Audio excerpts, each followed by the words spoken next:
And we are live. Outstanding. All right. Well, everyone, thanks for tuning in tonight. Those of you who are our regular group members, welcome back. Always great to have you guys. And to anyone new who came in because of, we're doing a open to the public thing tonight, which we're trying to do one of those every month or so. This is to give you an idea of the kind of exercises that we do on Monday nights, the members here that I've been reading the curriculum. They're kind of, up to speed with the ideas in the book. And these exercises are directly related to the material in the book. So there's a couple of long chapters in Reinventing the Tattoo about Coverup. And this includes 2 long video tutorials. And, Coverup is something that I've always felt is super important. Anybody who says they don't like doing cover-ups, I mean, I understand being a little intimidated by them, but if you say no to every cover-up that comes in and send them to somebody else in the shop or somebody else in town, that's a huge slice of clientele that you're just not going to get. But if you get past this 1 or 2 cover-up projects that person might need, you've earned their trust, and they're going to give you all their blank skin. Well, I don't want to say all of it, but you're more likely to get some of their blank skin. So anyway, tonight we're looking at, let me flip my camera around here, at this upper back project. And we can use as much of the back as you want. I'm planning on, for tonight's drawing purposes, sticking with the uppermost, 2/3 of the back, just to keep it within reason. It can always be built on more if needed.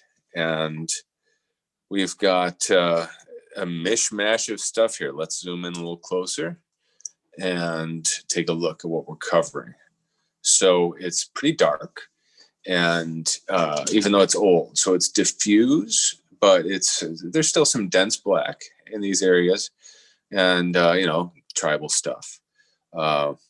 There's plenty of open skin in between. This big chunk down here and above here, this stuff is pretty light.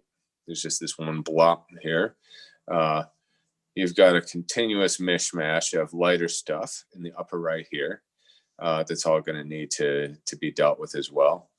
And you can go up onto the neck if you need to, as much as you want. So as far as subject matter, this hypothetical client has requested a hawk face, and they are not specific about head on or 3/4 side view, right? So these are the 2 references that this hypothetical person provided. If you want to look at the great Google and see if you can find something that's better, has a better expression, be my guest. And then we've got the ornamental stuff, which we are going to be allowed to stylize as much as we want. He says he just likes that swirly old, carnival ornament stuff, right? So, you can go as classic or jeweled or bio or whatever as you want with that stuff, right? I'm probably going to go a little bit textured with it, because that'll make for a great element for covering stuff up. Textured elements are very useful in cover-ups. And I'm not going to be tracing the ornamental stuff. I'm just going to kind of look at this while I'm drawing, or at least for part of the layout process, because this hypothetical client provided it. But as far as the face goes, so of course the first thing that I think anyone would try, do the obvious thing here, is just actually audition these. So hang on, let me separate them into 2 different layers. And I'm going to lower the transparency on this to 60% there. And let's just take a look. What happens if we size it up? And of course, I'm always wondering what's the way that something can be made as big as possible, right? That's, well, not necessarily as big as possible, but as big as appropriate, right? But yeah, I mean, like if we went really gonzo with the size, you can see how the beak kind of, and the shadow inside the mouth, and, you know, that even the dark end of this beak, all these things could work towards covering that stuff. And that gives us some clear space for the eye and some nice feathery stuff over here for hiding some of this junk. And it doesn't leave a ton of room for ornament, at least in this upper area. Of course, we can have plenty of ornament down here. We can use as much of the back as we want. But this is really my first inclination, is to just go big. You know, smaller just means a lot more ornament. And just as a general rule of thumb, I'm always asking myself, you know, what's the most important thing in this design, and how can I make it as big as possible? How can I make this important thing take up roughly 2/3 of the surface area of the tattoo? Let's just say that I'm doing biomechy stuff, right? And the background is just kind of dark and ambient, nothing fancy happening in the background. The foreground stuff is going to end up, I'm going to make those shapes as big and chunky as I can. And I'm going to aim to have them take up about 2/3 of the surface, or more, right? So that, you know, 2/3 allows some space in between, that you can have some farther back layers, but it doesn't put too much emphasis on farther back stuff, right? Where let's just say that I'm using this bio to frame off some beautiful outer spacey stuff, right? Well, then I might go the opposite and go more like 2/3 of the surface area of the tattoo is going to end up being the space stuff, with 1/3 of it dedicated to the foreground framing, the bio framing. So, you know, that's kind of a 2/3, 1/3 rule, but at any rate, I'm making this head big.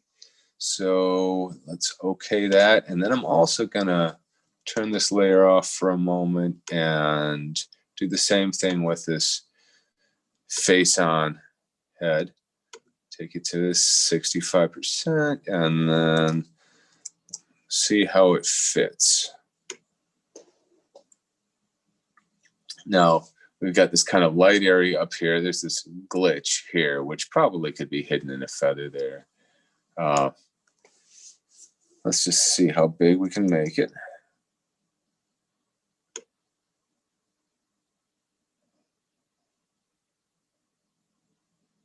Yeah, now the symmetry versus asymmetry thing, you know, we talked about this a little bit last week. Okay, now first of all, we don't need any of these feathers here or here. From there on out, none of that stuff is important. Definitely want to go as big as we can here. Let's see, we could also go lower with it, right? So that the feathers up here eat up some of that stuff. We just don't want any of these light open areas in the face to land on crucial cover-up areas. I think that now low down doesn't work nearly as well as higher up. And I think in that case, the beak has to be there. So I'm a little bit more inclined towards the asymmetrical approach on this one. Although I'm going to go ahead and keep this layer available. I can come back to it. But yeah, the symmetry, asymmetry. Now, since with this piece here, with the face being dead on symmetrical, or more or less, but then we've got, you know, stuff to cover that's bigger on one side than the other. You could always have it so that you've got some directional lighting. That's another exercise we had not that long ago, directional lighting. And in that case, you would have stronger shadows on one side than the other. You would just want to have to make sure that it looks intentional. anytime you do something like that. And then in this case, we'd probably want to have at least some of the ornament be symmetrical, but also have some significant differences between the two sides, because that's what we're dealing with in the background. And also, you know, if we're going to be symmetrical with the face, a few asymmetrical elements with the ornament might be nice. But let's go back to this other face, which I'm a little more inclined towards. Yeah, I just think it's more interesting. And in this case, though, I think it's that much more important to use symmetry in the ornament, or at least some, right? So, all right, let's go ahead and get started drawing. I'm going to create a new layer here. So I'm using Photoshop tonight. Some of you are probably using Procreate. You know, at least a couple of you are Photoshop users too. I just sometimes want to use my big Cintiq here because it's such a nice setup compared to the iPad. And also Photoshop has features that Procreate doesn't. But if you ever see me do something in either Procreate or Photoshop, you know, a keyboard shortcut or anything like that, that you wish you knew how to do, go ahead and put it in comments, and Gabe or Sandy will read it off to me and I'll answer you.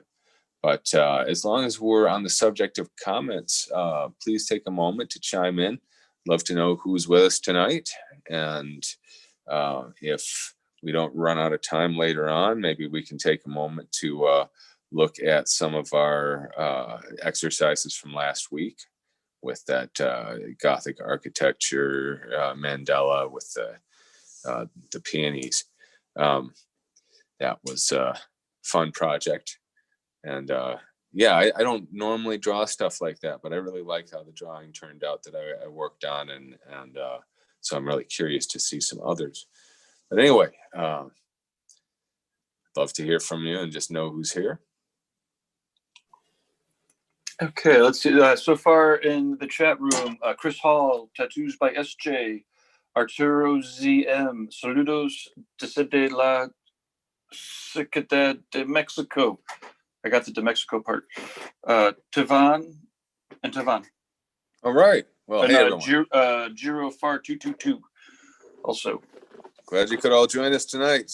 About 25 actively streaming, so there's nice. A little bit more that have popped on and off, but we got 26 now. Okay. Well, hey, glad you're all here, and please comment if you got any questions. So I also hope that I can say some useful things about the actual tattooing process of cover-ups as well when we're working on this drawing, and I'm welcoming any questions about that while we're at it. So anyway, first thing I'm going to do here is I'm just going to fill this layer with white, because it's easier for me to draw when there's not as much distracting stuff. And I'm going to turn the opacity down a little bit. All right, so this is just going to be kind of our whiteout layer, which we can easily turn on and off if we need to see better. And now I'm going to create another new layer to actually draw on. Okay, so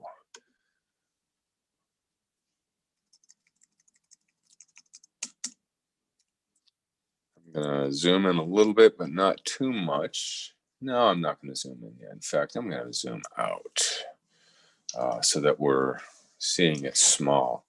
And if I were doing this in my sketchbook, yeah, this is about the size of the page I'd be working in at most, probably even smaller. Yeah, right here. In fact, the sketchbook I just bought, I don't have it with me in here, but yeah, it's 4x6. I've been working with 5x7 a lot.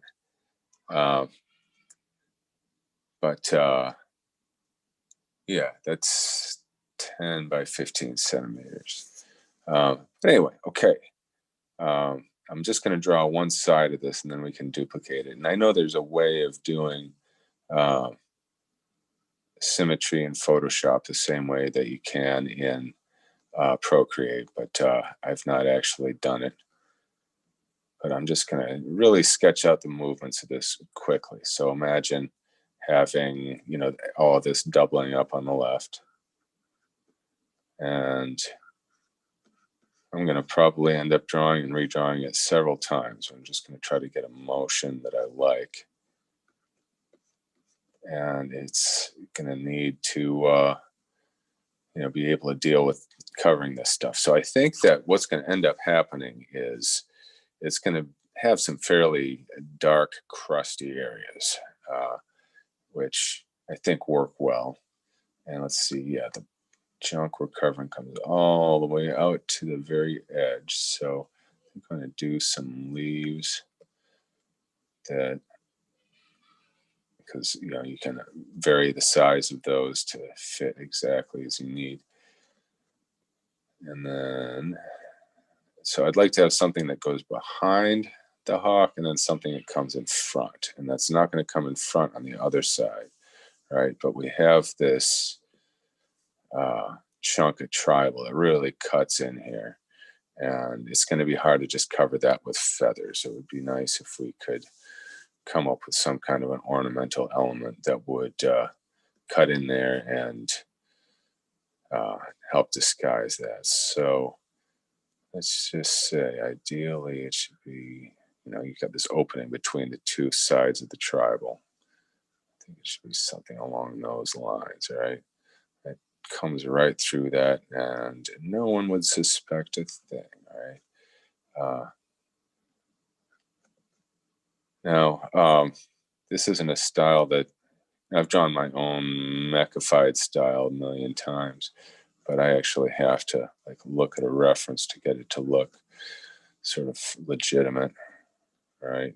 But I'm probably towards the end of this going to put the references away and go back through it on my own and just do my thing with it. And it's going to become a lot more organic and recognizable as my style in that process. But I'm going to start with it being legitimate looking first.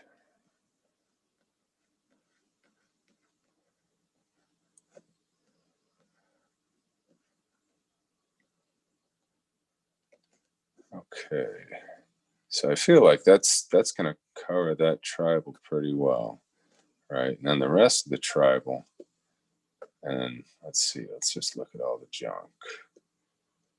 Yeah, see, that's where that thing is cutting in. Now this is all pretty densely tattooed, so there's going to need to be a fair amount of detail there. And this is, you know, of course, probably third generation Coverup. Man, we'll just have to make sure there's a shadow there. I wouldn't even want to try to do too much lightening there, although where you've got those little light details in between the solid black, you know, we'll use them. That's the thing. That's one of the reasons why I almost always draw these things on. It would be very hard to do a stencil for this tattoo. And I might be tempted to stencil it, but lots of it would get erased and redrawn because it's so important that the features of the tattoo and the details of it just land exactly on top of the details of the old piece, because otherwise you're fighting it. You're not making use of it. So we really want to make use of this stuff. All right, so got a couple layers of these guys.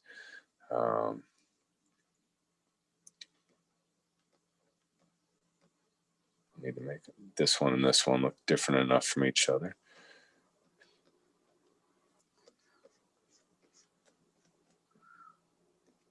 Okay, we also have Marco Ink Van here. Cheers from Puerto Rico. Yeah. Bruno says hi guys. Hey, Bruno. Thomas Barnes says I'm here. Excellent. Hey, welcome everyone. Glad you could all make it. And yeah, I'm hoping that most of you are also drawing along. And of course, the drawing I'm doing is not going to be the best one here.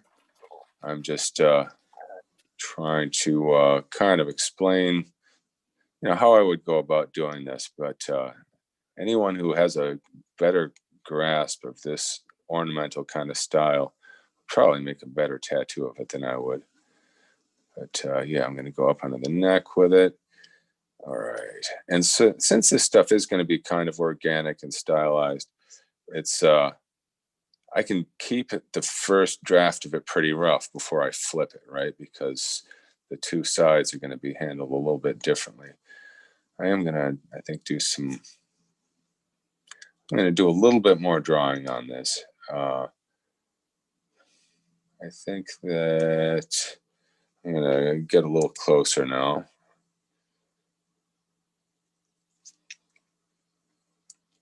And one thing I want to do is capture a little bit more of, you see how you've got these layers here where this kind of ends and another layer comes out from inside it, and then that layer ends and then this third layer comes out. I'm going to try to get a little bit of that going on. I think that making any kind of style that's not your own style look legitimate in your own hand is easier said than done. You end up having to draw and redraw a few times. But anyone who's watched me do any of these has seen me do a lot of that. I almost never use a first sketch when I'm sketching for a tattoo. And if I like my first sketch, I'm still going to do a second and third and possibly more. And I may come back to that first one if I haven't improved it by two more rounds. But you can't know until you've explored it a little bit further. I'm a big advocate of that. Because when I've done multiple drawings, I almost never end up using my first one. Right? So what that means is if I didn't do those other drawings, I went with the first one, I would have done an inferior tattoo to what I was capable of.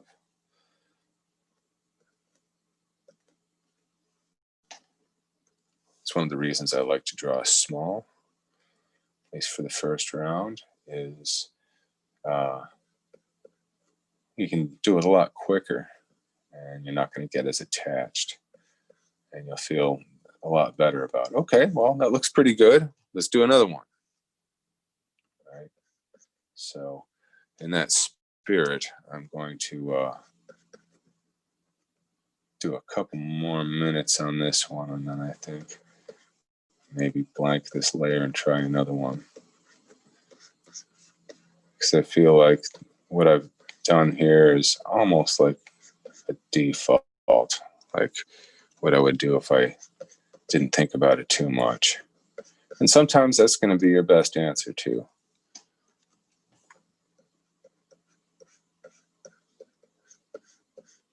But I think if I do several of these drawings, I'll do a better job of it. Any chance you know where these materials are for the craft project? Okay, I already looked there, but I'll check again. Which seat? Your front seat? Hey, Kai, if you can't find it, I need you to tell me which seat. it would be, you were carrying it, remember? Sorry, my daughter is wondering where some art supplies are here. You were carrying it in, you're going to have to check both seats. I think you sat in the front seat. There's some great art contests for kids. And of course, it's a dodgy thing telling a kid to enter an art contest because most of them, they're not going to win. But, she's got a good head on her shoulders. Hopefully she'll be cool with that. It's different when you're telling your clients to enter a contest and then they don't win. They're like, what's wrong with my tattoo? But I'll tell you what, back when I used to, when I was first getting my name out doing the convention circuit, that was definitely a big thing. It wasn't so much about winning the contest as it was just getting that visibility, getting the people up on the stage. They would end up getting photographed. Billy Tinney or Bill DeMichael would be standing there next to the stage with a camera. And so, now with online contests, obviously it's different, but you get exposure that way too, but you also get trolled.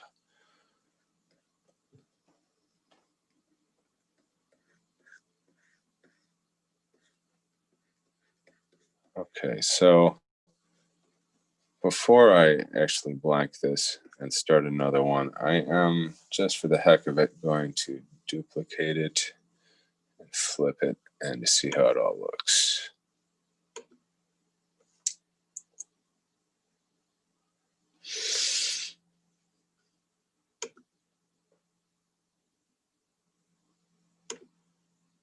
So, big important thing here is to keep it simple at this early stage and not get attached to anything yet.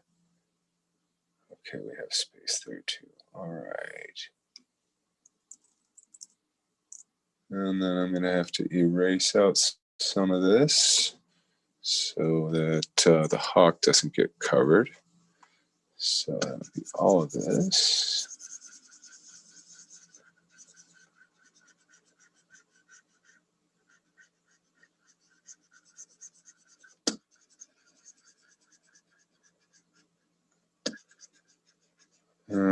Yeah, it's sort of, the beak kind of coincides with this ornament a little bit too closely.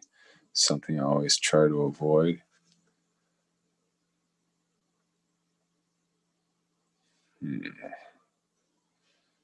Yeah, it's okay, but only okay. All right, so I'm gonna not get too attached to that one. I think I'm also gonna trace out the hawk head real quick, just so that we can look at everything as a line drawing.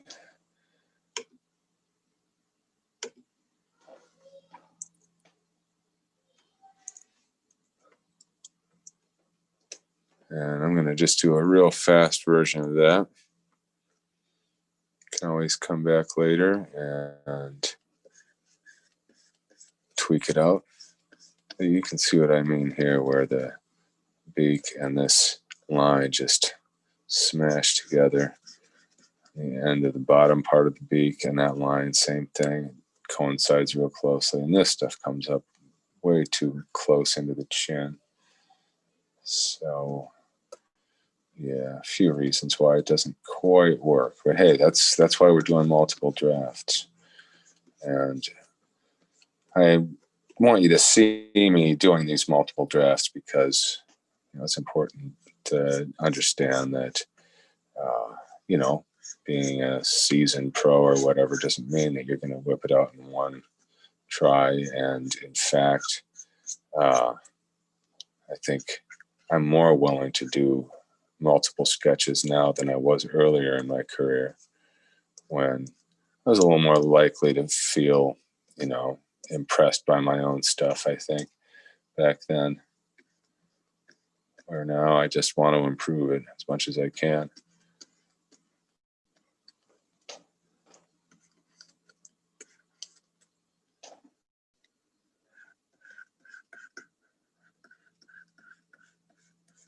Now, I rarely actually get clients that ask me for things that aren't biomech, right? And I'm fine with that. I mean, that's, at this point, I'm having a blast. I'm not going to complain at all, right? A lot of people would be happy to have my problems. But it is a good learning experience, good exercise to do other subjects.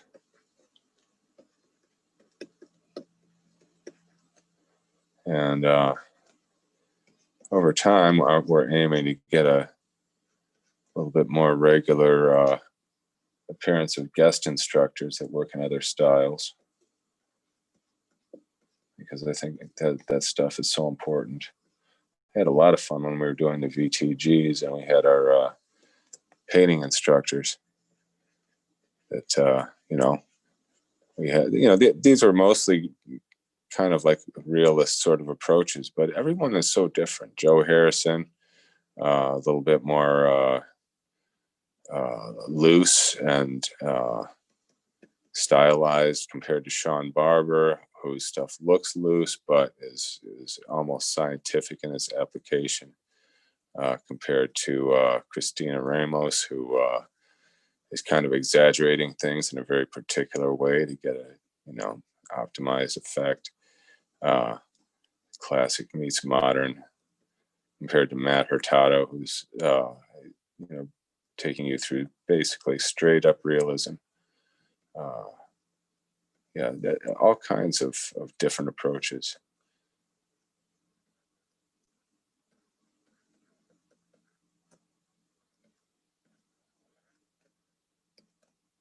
All right, that's probably good enough for now. So we can just look at this thing as a line drawing. So what I'm trying to do is just make sure that in my workflow here, we have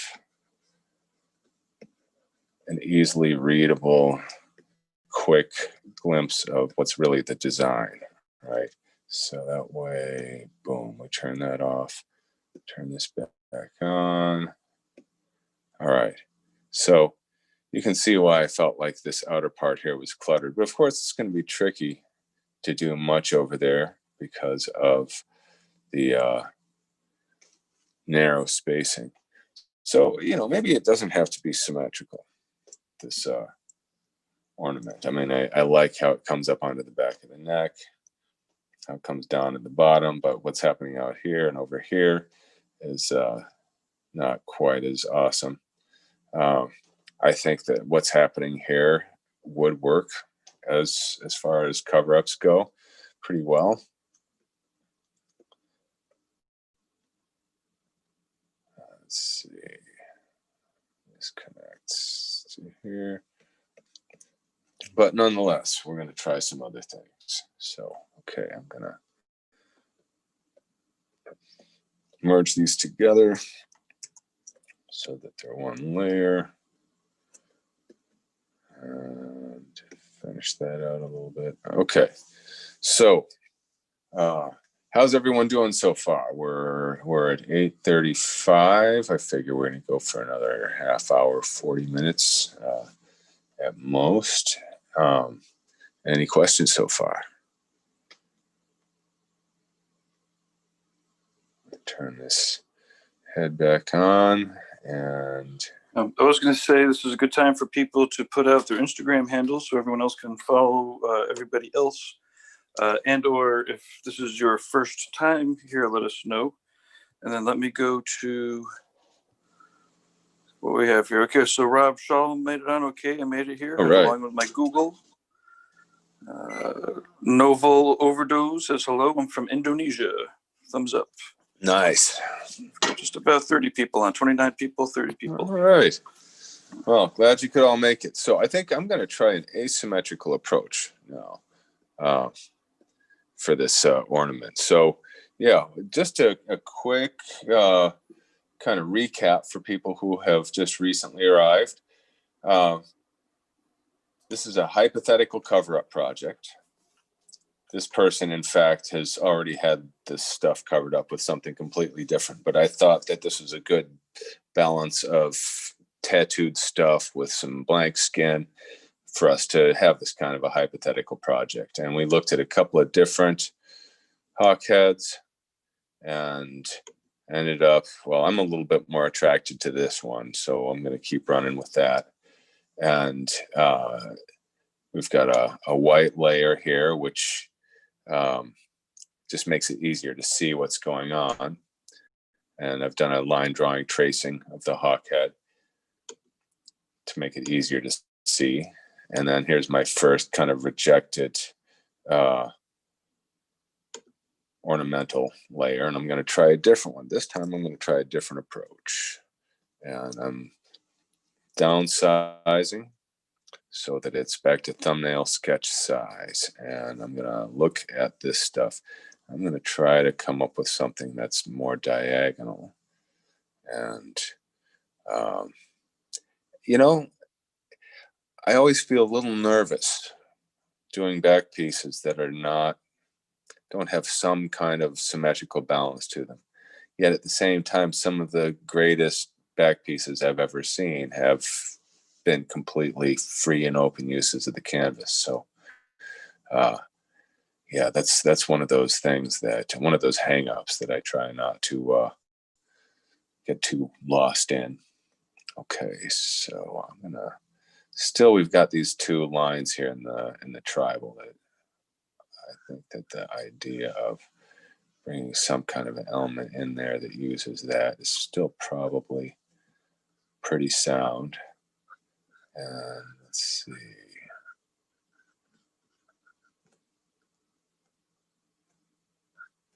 This is just going to be a very rough experiment here.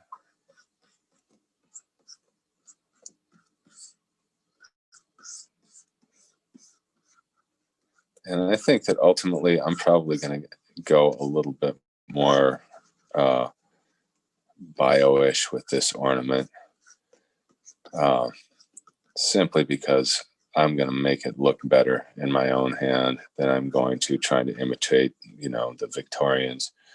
And I think that that's probably true for a lot of us. So have fun with it. But if you want to go really classic, that's totally legit. If you want to just use the kind of movement and basic idea behind this and, go a different direction with it, that's great too. Now, when working with clients, are they going to be open like that? Some are and some aren't. Let's see. Okay, so here's one of the challenges.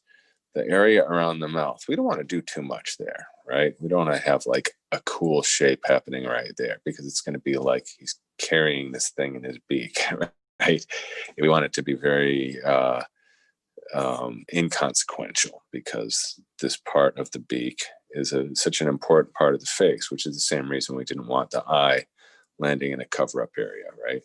So even though there's a little bit of cover-up happening here, we're real confident that we can do that because, it's a boldly contrasting, strong shape.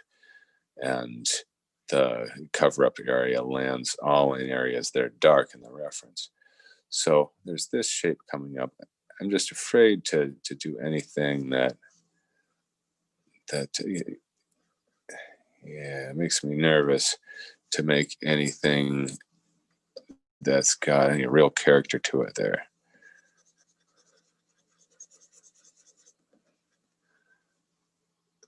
See how nice it is to have it open like that, right? So maybe what we're going to end up needing to do is something that is kind of like a layer of this stuff, but is deliberately out of focus. And that's a whole nother trick there, making things in and out of focus. But for a piece this size, that probably would be a nice effect. Have a few things like whatever's going on behind the head here, and in the background in these spaces, handled in a kind of deliberately blurred sort of look.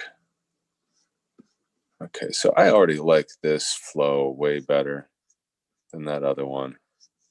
I don't know about you guys, but I'm probably going to do one more just for good measure.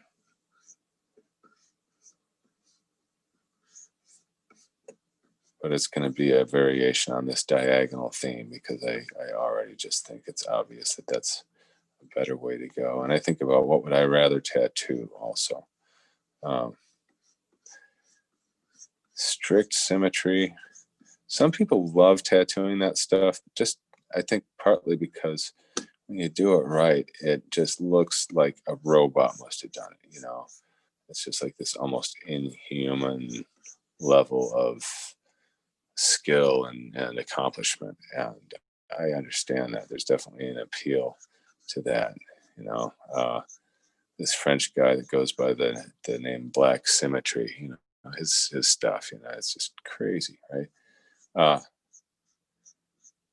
Actually technically doing it, like being in the moment of tattooing stuff like that, has got to be such a different experience from what a lot of us are used to, where there's a fair amount of variety.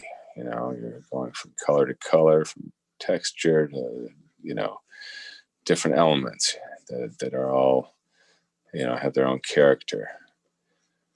Where, you know, with something like that, you're just precisely matching this shape with this next shape with this next shape.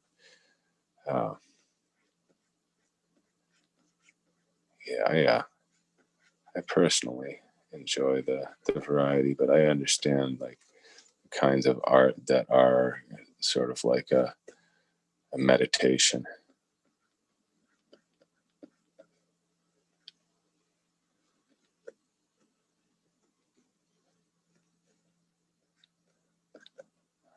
Okay, so that's kind of, yeah, I like it. I like it. If I don't like the next sketch more, then this is going to be the one that gets developed. All right, then one more.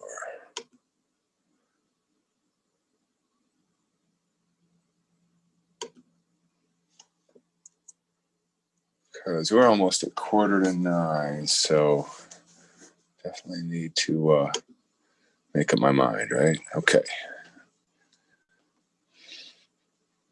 So the next question I would naturally have to ask myself is, do I just keep doing the same swoop through that? And I don't want to be too trapped in that idea. So I'm not sure what would be another way of handling the ornament, but I'm going to try having it originate from up here. So in that one, it all kind of originated from down here at the kidney and swooped up and around. What if instead it kind of originated up here? I don't know, this may not work at all. Have to try it though.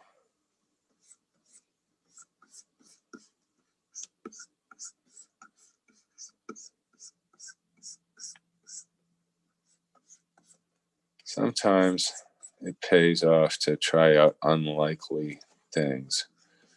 Like, you're not sure it'll work, but hey, it's just pixels, right?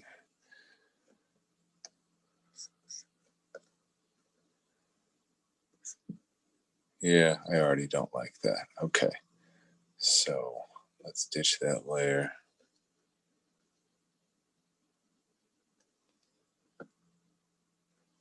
And let's see. So I'm going to just try going to a totally different scale with this ornament, right? Instead, it's going to be bigger, way bigger, right? Simpler by an order of magnitude, which of course would then have to be all textured out and everything.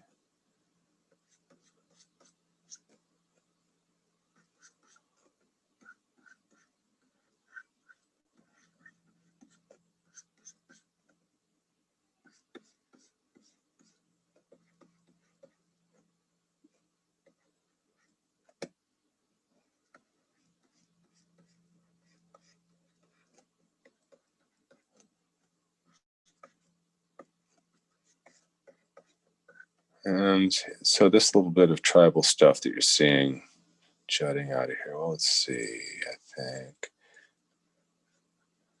yeah, I can always do that with it. I don't know, it eats too much into the face. That's one of the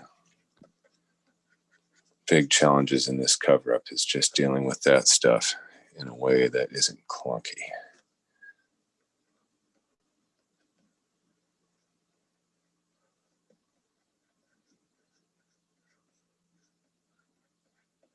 Yeah, I can try that. I don't want to get too lost in it. And let's see, this time I'm not going to pull it all the way over the kidney. I'm just going to maybe pull it to here. And I'm trying to balance it all. So it's slightly off to the left.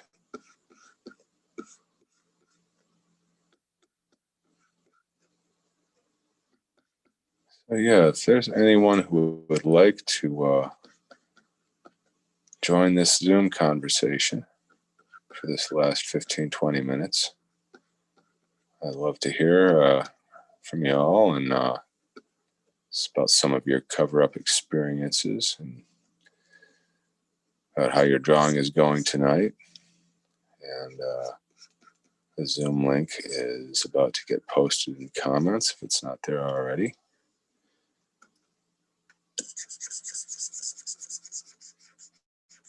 And if you are going to zoom in, I want to remind you that you'll need to mute the sound on the window that you were watching this on previously, because you're going to end up getting a crazy echo thing going on.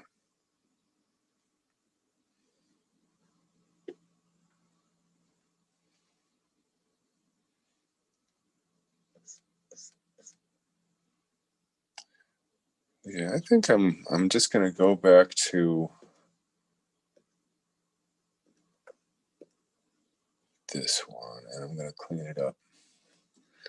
I think that's probably my best bet.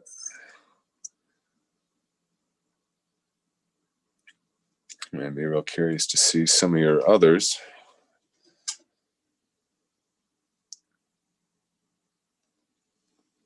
I'm always impressed to see what Chris Hall comes up with, because I get the impression that he's got people asking him for everything.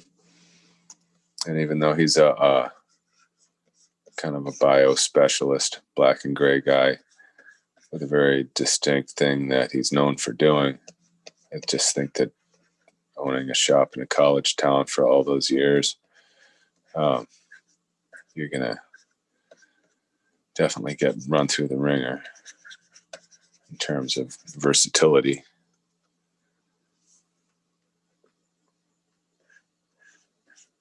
All right, so this shape here, I got rid of some of those leafy things because I want to make some clearance around the eye. And I'm looking at this reference here, which the leafy things are kind of farther towards the end, which is, where all the cover-up is happening.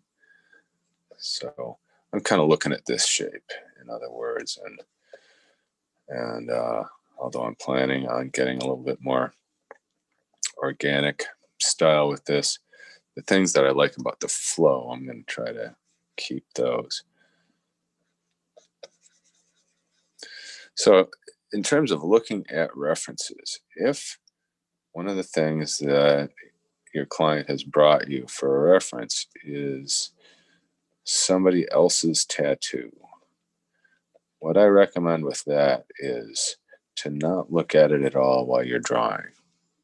Look at it all you want before you start your drawing and get a really good sense of what is good about it, or what things about it you're going to try to put in your tattoo, a particular way that some elements come together, or a particular use of shading, or you'll see there's going to be something about it that client really likes, and that you're attracted to. And so memorize those things more so than the piece itself, because if you're actually looking at the tattoo while you're drawing, it's going to be so hard not to just do either a copy or to say that you're doing something inspired by it is really a stretch, because part of your brain is just going to be trying to copy, and anything you do that's not a copy, it's going to just feel inferior.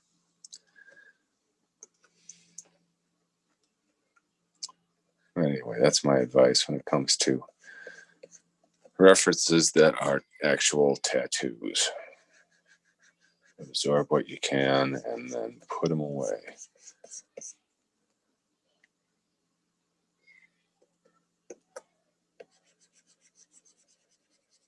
But as far as like this stuff here, you know, that's actual like a style that we're trying to mimic. And I want to try to do it right as much as possible. So I'm also not going to really start getting into the organifying yet. Not until I like the flow, because otherwise I might use the organic qualities of it as a way of hiding awkwardness or places where the flow doesn't work.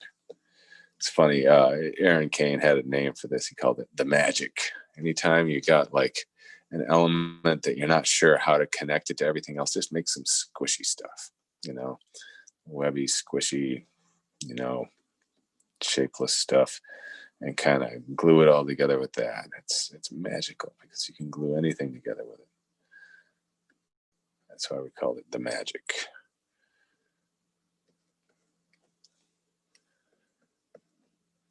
Which, you know, sometimes you just got to use magic, but whenever possible, you want to have all your important big shapes flow together nicely. And that's why I'm trying to draw at this kind of smaller scale and think real simple in this beginning stage. So as you can see, I'm not going to have anything like a finished shaded drawing or anything like that at the end of this session, because we've got like 15-20 minutes more. However, what I'm hoping to have is a fully fleshed out idea that would work. Okay, somebody's joining us and has to turn off their window, or the sound in their window. All right. I keep hearing myself echoing. Introducing Domino's Carside Delivery. We do the carrying out for you, contact free, while you conveniently stay in your car. Hey, Rob, I think you have the stream going on in the background.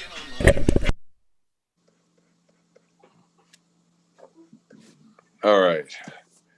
Who's here? Do we still have Rob? I see Rob. Okay. He may have gone mute until he takes off the stream. Yeah, I think there's like, I'm hearing a Domino's Pizza ad. I'm not echoing, am I? You're not. Is there like a radio on or something? Oh yeah, let me turn that off, dude. I'm sorry. That's my wife in the other room. Only pay for what you need. Yeah, even if you just shut the door, it'd probably be good enough. Is that it? Yeah, perfect. Okay, sorry about that. I'm still echoing. So who else has joined us? Just Rob. Okay. I do have a comment in from Robert B. What would be the final execution of this? Would it be in full color or better to be done in full black and gray? Just curious where you take the fully completed cover up. So, okay. I'm going to keep working on this drawing after we call it a night. And you'll see me post it in the next day or two as a shaded drawing. Now, you can go color if you want. Please feel free. If I were going to do this as an actual tattoo, it would definitely be a color tattoo. I really don't like doing cover-ups in black and gray. I can do a very muted color scheme. And in some cases, if the old piece is really translucent, you might be able to talk me into it. But mostly, I'd like to use some color because color is more opaque and is just better for absorbing stuff. But in terms of how much time do you want to put into this exercise, black and gray is fine. It's as long as it's a good representation of the concept. If you're having fun with it and you want to go color, please go color.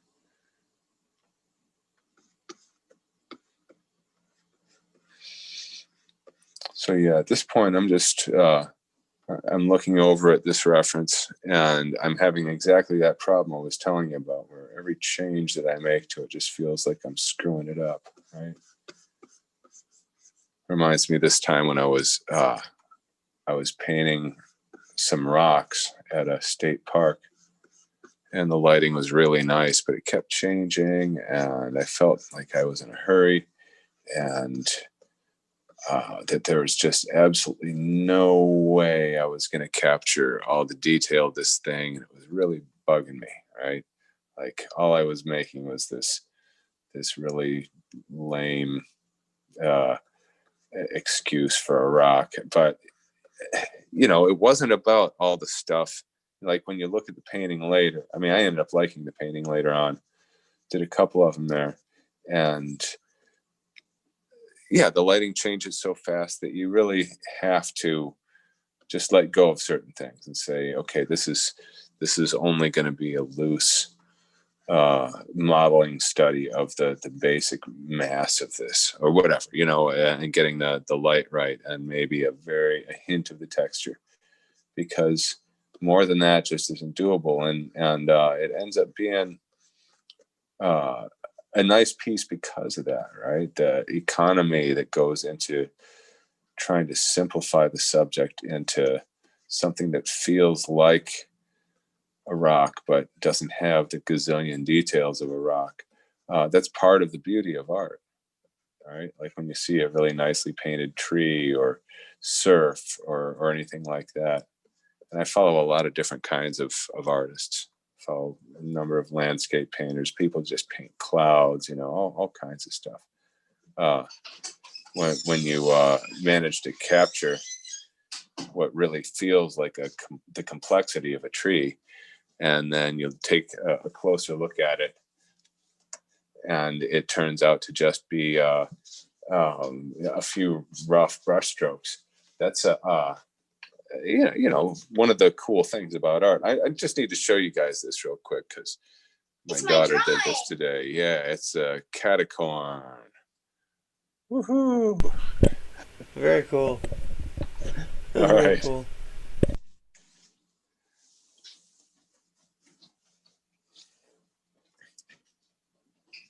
Okay, and then I'm just continuing with this stuff. I think I am going to start stylizing it a little bit more in a minute here. I just want to make sure that the flow of it's good.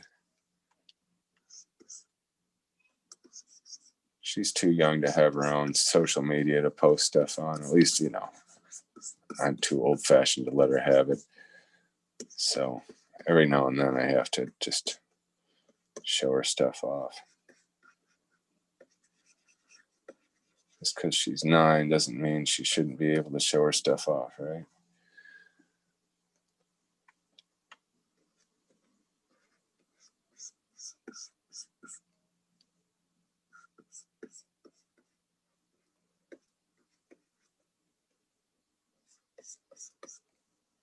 But yeah, the famous quote about, you know, stylization or anything like that, know the rules before you break them, right? And so wanted to try to get these things drawn out in a way that felt fairly legitimate before, you know, going all crazy Aitchison style with it.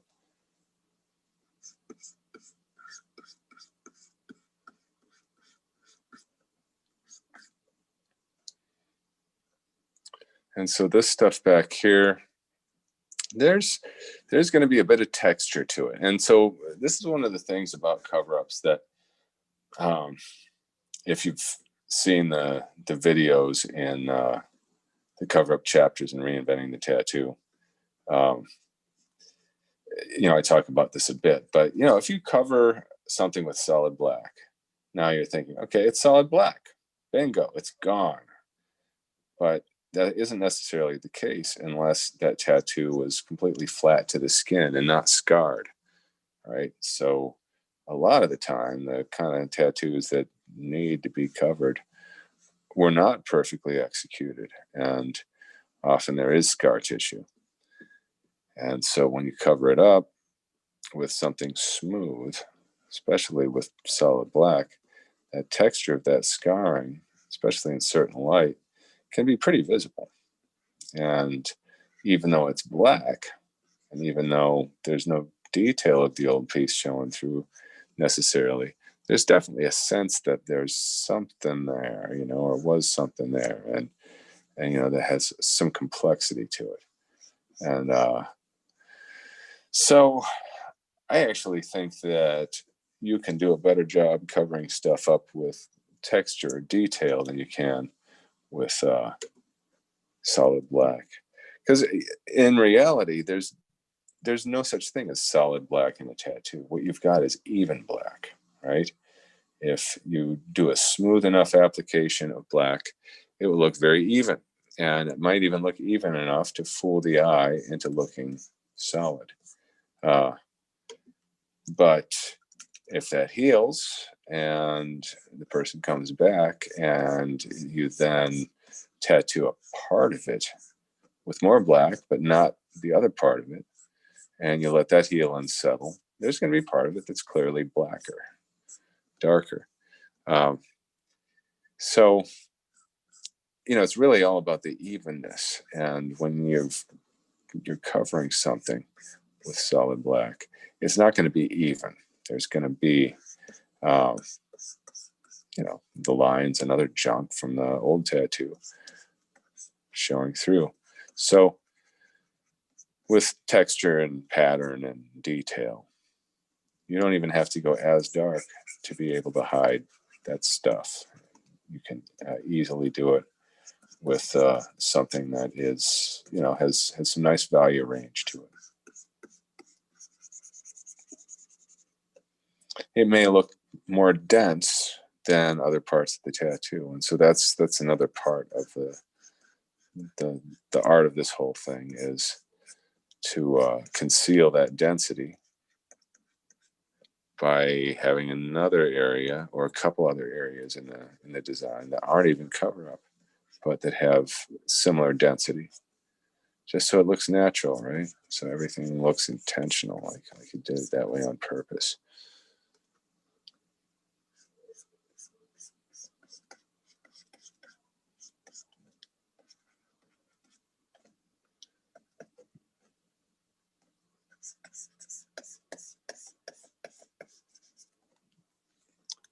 And the parts I'm drawing right now aren't even Coverup.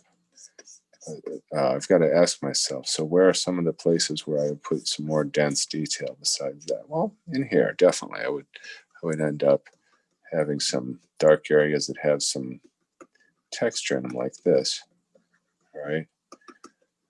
That would closely mimic the kind of texture we're going to have up there. Like this were roughly chiseled out of stone, or had once been smooth but's been weathered and overgrown with moss or whatever.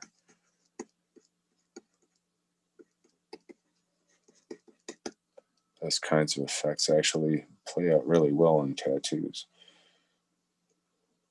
All right, so then these rows of leaves, if I want to make them look a little bit more organic, but still kind of follow the rule of this. Part of it is about, so you've got repetitions and graduations, okay? And you'll see these things happening in my biomech a lot.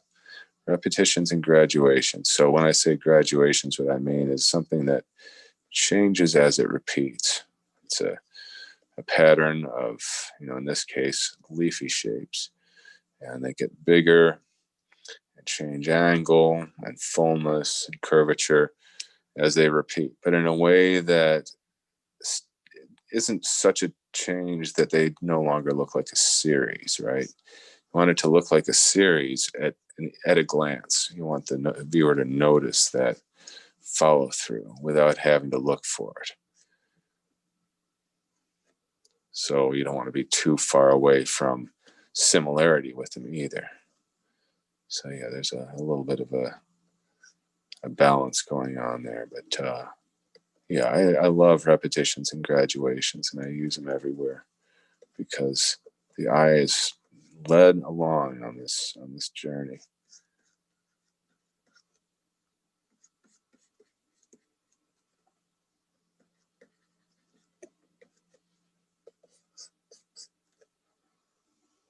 Okay. And up here, where we've got the most stuff to cover, definitely want to have a little bit of texture and variation in all this ornament.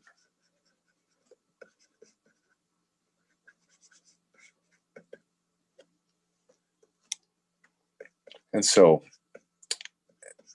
what I would probably end up doing if this were an actual tattoo is I would stencil this on the person, and then I would kind of lighten the stencil a little bit with alcohol, and then I'd come back through with markers and I'd redraw it and do it in such a way that, you know, these older details are landing exactly where they need to in the cover up, so that the open spaces can be taken advantage of,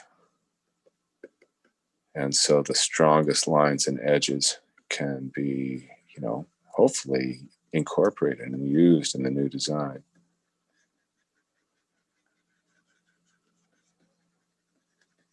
Because when you're able to use some of the old crap, that means you're not fighting it.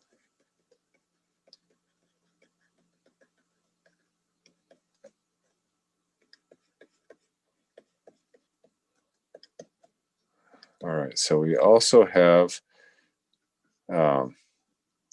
possibility of cast shadows, right? The ornament actually dropping a shadow on the hawk. And that's useful in terms of the cover-up, so we can try that out a little bit. I'm going to turn this reference back on for a second. Okay, yeah, perfect. So we actually, in the reference, have a little area of shading here.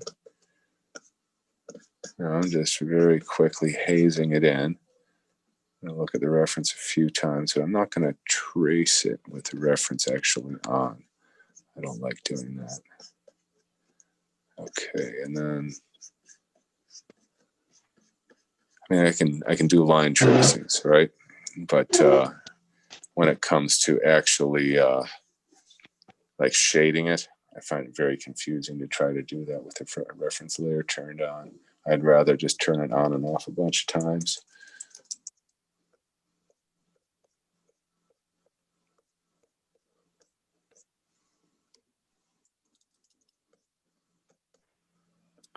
We got Tivan on the line here, although it looks like his mic is off. All right, hey Tivan, your mic is off, but great to have you.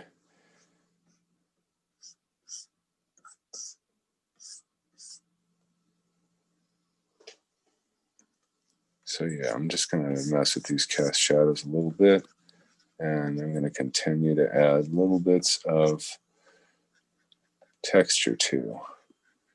And I have to remain conscious of the fact that some of this stuff does not have cover up in it, and some of it does.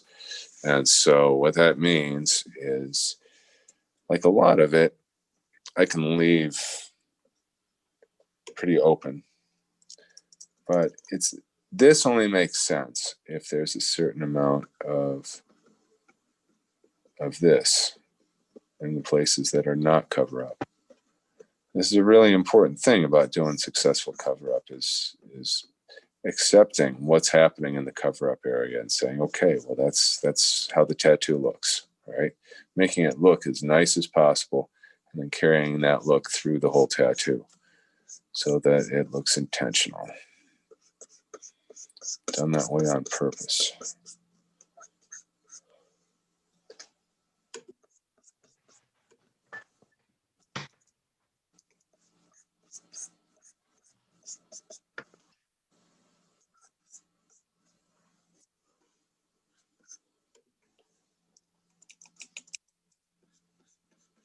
Okay, so then here in the photo, we had a really strong end of the beak here, right? So that's going to be a real clear pause on neg silhouette there, right? So this stuff, even though it's going to be darker, it's going to end up being medium dark. And then inside the mouth, I think the question is, do I go dark behind the mouth? Okay, is this edge here pause on neg or neg on pause? I think I'm going to make it pause on neg, but still, you got to be real careful about these layerings because I'm trying to make this visually make sense in black and gray, right?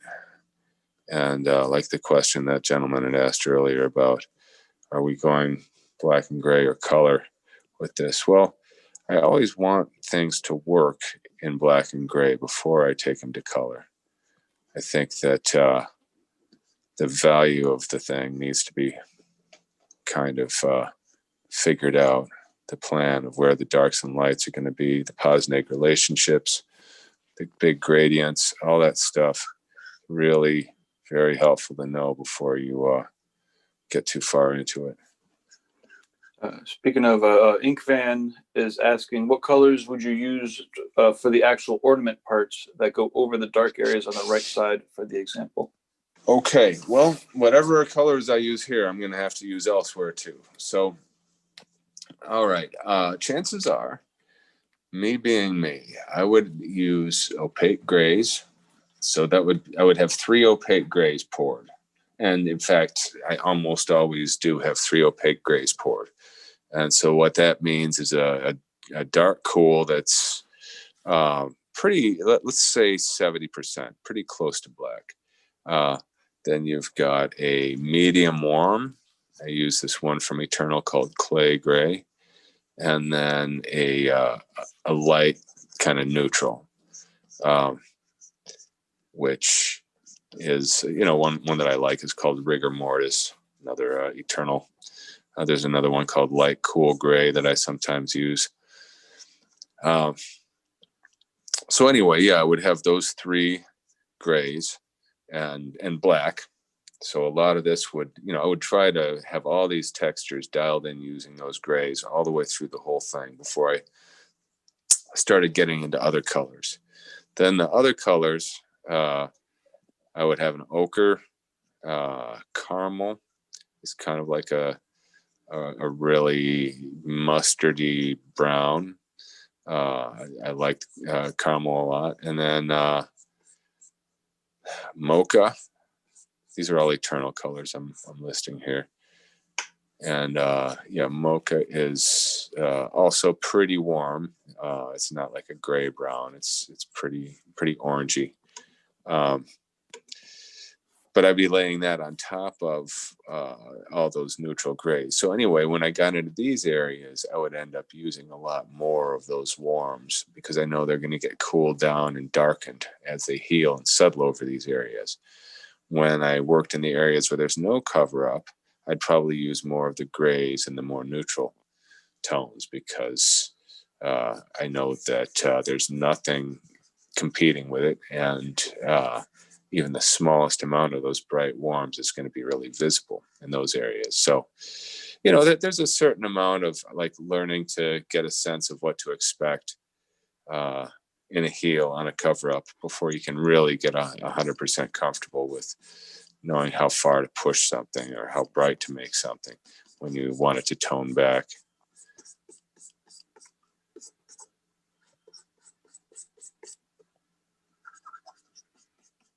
So, okay, because there's texture in this stuff, we have to have a sense of texture in our background too.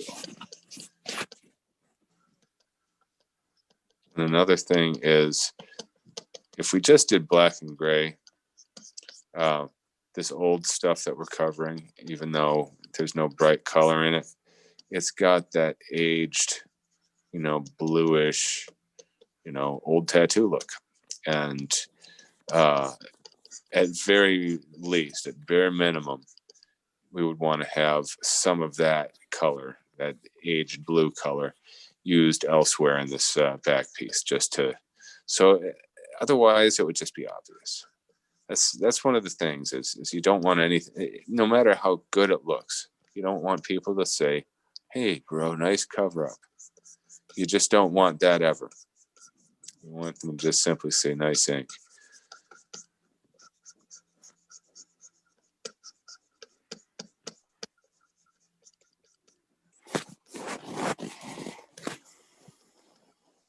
right. So, it wouldn't take much more than that to hide that stuff. But this would need to be opaque, not black and gray. So I would probably use all those opaque grays that we were talking about and really richly saturate it. And, this person would be coming at least twice for this piece. It wouldn't all be in one visit. I mean, in theory, it could be, but I always try to get people to come for a second visit. I can just give them such a better tattoo if it's healed into the skin and I can come back to it. Because the skin can only take so much. All right, I'm going to work over here now, and I'm going to continue keeping this background stuff a little bit more out of focus.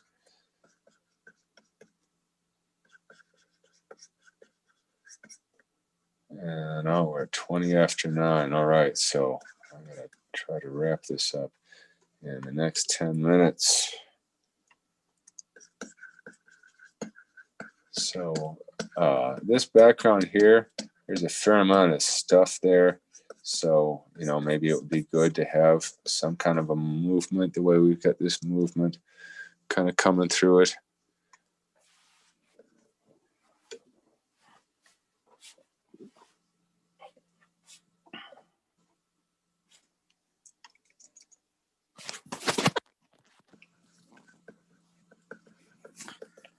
So it looks like there was about 187 people that watched. Got about 25 people still on. Nice. Well, I'm grateful for everyone who's tuned in, and especially for those who followed along and done a drawing. And I know a lot of people are like, man, I'm done with work. All right. Well, I don't want to have to exercise, but I just want to check this out. And that's fine too. That's totally legit. I've been thinking in the future, it might be fun. And, it would take some organization to do this. But to have a drawing group for just morning, before work, right? It'd be the drawings that we're all working on for that day. And, over our coffee, we just kind of meet 5, 6, 8, whatever, however many of us feel like hopping on and just chatting while we work on our drawings for the day. Yeah, it'd be a blast.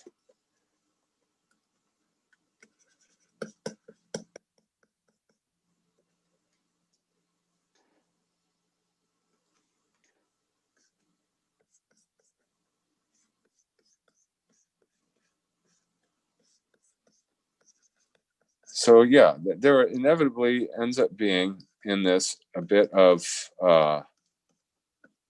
putting light opaque colors over some of this old dark stuff, right? And then there's the question of how well does that hold up, and does it actually significantly lighten it? And the answer is yes, it works great, but it's an incremental process. You cannot expect to just pack white over this and have it heal white. You can expect it to lighten that old black by a few percent, maybe 10% even. And then that second time you do it, the effect is going to be a little less. You'll lighten it an additional 5 or 7%. And so on. There's a point of diminishing returns where it doesn't really seem like additional passes are making much of a difference. And at that point, that skin is pretty saturated. And I don't know if there's actually a point in it. But up until that stage, that first few passes, it really does. I've seen this stuff 20 years later. White that I've packed in over cover-up areas, and it definitely does have a lasting effect.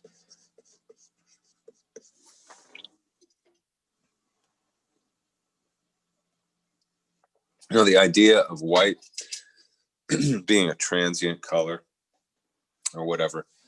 Here's the thing. It's subtle. And even freshly healed, there's not that much to it.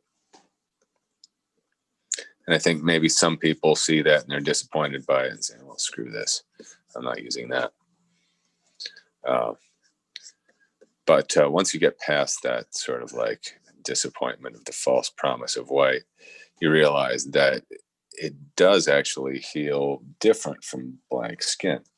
And so I've got, pieces in my collection with white highlights that are decades old. And those highlights still look white compared to the skin.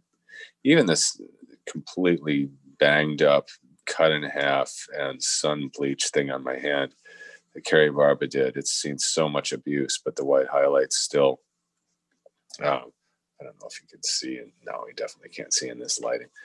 But it's just a subtle pigment to begin with. Don't expect too much of it, and you won't be disappointed. But for cover-up purposes, 3 passes of white or some kind of light pastel over really old pigment like this, yes, you can make a significant difference with it. I'm just going to do a little bit more detail. You can kind of see how I've got the darks and lights distributed in here. I'm trying to have some big light areas, a few big light areas, some long gradients. This is a great place for a long gradient. Yeah, there will be a little bit of hog texturing in there, but it's going to definitely retain that sense of long gradient. I'm just going to get a little bit more texture in here. And in a couple minutes, I'm going to call it a night. And as I said earlier, I will be posting this later, and I will be working on it more before I post it. So, and generally, when you see my stuff posted, it has been worked on a little bit more. And I encourage that. We only have so much time to do this here. And I'm grateful for those who are willing to come and sit for an hour and a half and listen to me yammer about this.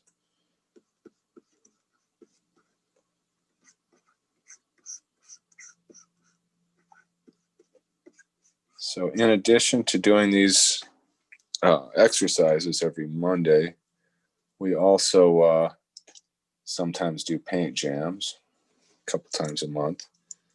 And this month, pretty psyched about this. Jesse Levitt is going to be doing a dark themed paint jam. And this is Halloween night, right? Or is it the 30th? I forget what night it is. The 30th, the day before Halloween. Right, the 30th. But yeah, still super awesome to have him on board. And we may do another one this month as well. I like the idea of having a couple paint jams a month.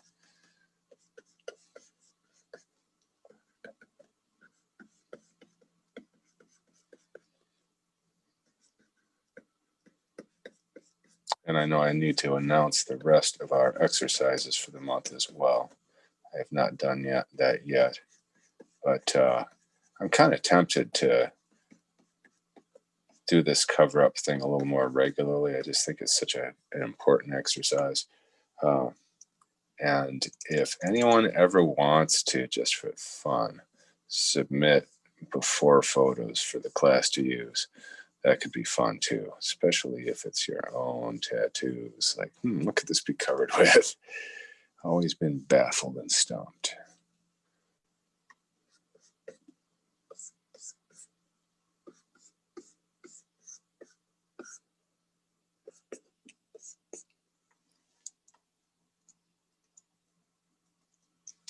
So, okay, I'm gonna go ahead and merge the hawk and ornament layer together so we can turn them on and off more easily.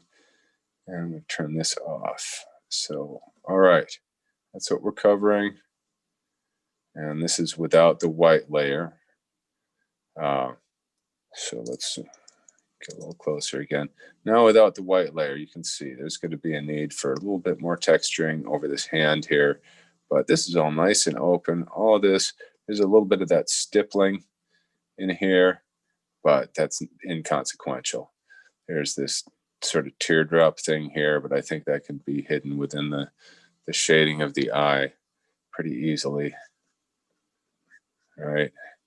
And then, of course, this is the big zone. And that's the part that would need the most passes, the most attention. So one thing that I always try to encourage is, let's just say this is this person's first visit, and let's say they might be making 4 visits, right?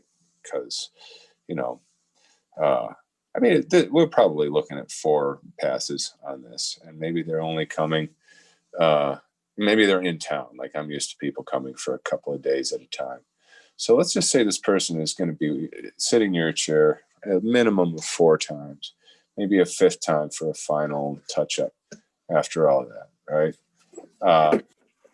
So the first time you get them in the chair, you're going to want to get this outline down, and you're going to want to immediately start rendering some of the texture, and then pack some of those lighter colors over these worst cover-up areas before they go home. So that we got some background noise there.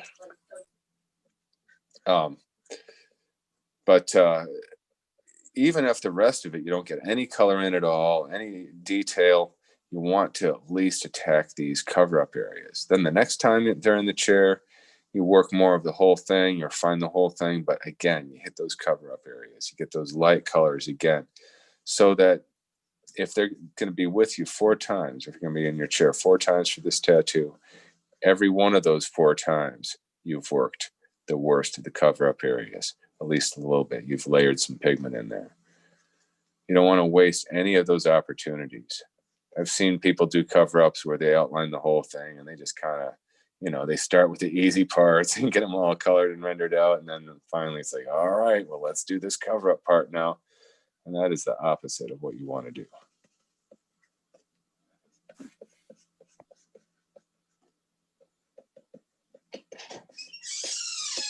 So we're Laurel has a before piece. It would be very honored if she could send it in, and is asking where she can email it. okay. Let's send it to. Let's see. Gabe, what do you think? Either customer service or Yeah. Let's do that one. Yeah, customer service dot hyperspace. Could someone put it in the chat, please? Gabe, do you have access to the chat? Yep. At gmail.com. That is the best one. And I think the next, at least once a month, I think we're going to do a cover-up exercise. And I'd like to really explore different subject matters and everything else, but I'm kind of staying away from bio for the cover-ups, just because I don't want to say it's too easy. I could cover anything with bio, you know what I mean? But I'm trying to make sure that this is useful for everybody who works in all different styles, and also just trying to make sure that I keep my own hand loose and versatile.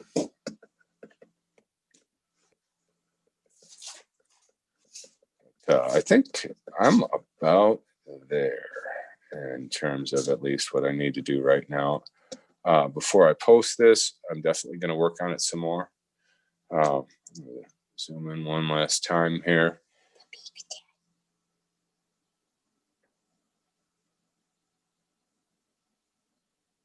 And I'm going to turn it on and off. No, it definitely needs a lot of rendering, but you can see how it's hiding that stuff. And you can see how we use the strong black in the beak as a way of having a really clear foreground shape, and how the stuff around it, it's going to have to get saturated enough that this stuff will diffuse. But because this old tattoo is so old and aged, and the lines are, 3 millimeters thick and look like they're airbrushed on, it shouldn't be too hard to drive that into the background. If you're covering something that's more recent, the outlines are sharper and more developed, it's a little harder to push it into the background like that. But in this case, that we can. So yes, Gabe, should we use the same hashtag we've been using? It seems like other stuff's been getting posted on that. Probably. I think it's okay to have more people using the hashtag. You can filter through until it becomes too noisy. I mean, there will be some switching over to the app anyway. So Okay. Yep. Okay. So you'll see me post my finished version of this probably tomorrow. The hashtag we're using on Instagram is Reinventing Drawing Group. And if you forget that, it'll say that on my post. And that way, everyone who's participated can look at each other's drawings. Please do not be shy if you're, I mean, reinventing is meant for people at all different levels. And, if you're seeing some really nice looking drawings and you feel self-conscious of yours, please don't. You're not going to learn as much if you hide back in the shadows. So please post your work and let us know how your experience was doing this and what other things that you'd like to see happen here on the Reinventing Live channel. Well, I can't think of anything else. Everyone who tuned in, thank you so much. It's been a blast. And Good night. all right, I'll be seeing you all in Instaland. Yes, sir. Thanks. Have a good night. Later on, Gabe. Y'all have a good night, Chris and Trevor and whoever else is logged on. Trayvon, you got cheers, though.